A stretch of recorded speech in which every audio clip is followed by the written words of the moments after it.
આના કાનમાં એક વાક્ય બોલું છું, તારે ઓના કાનમાં કહેવાનું, તારે ઓના કાનમાં છે, પછી આમ લાઈન, પછી આમ લાઈન ને પછી આમ, પછી છેલ્લે આને ઊભી કરીશું કે વાક્ય શું છે.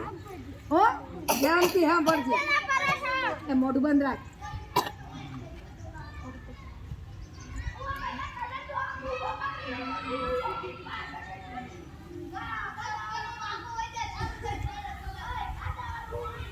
બેસી જા.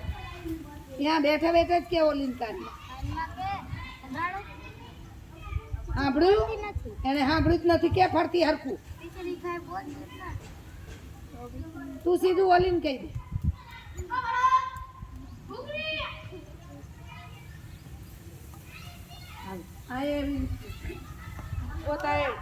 જો આના કાનમાં એક વાક્ય કહું છું, ઈ એના કાનમાં આમ, પછી આમ લાઈન ને આમ લાઈન. સમજાઈ ગયું?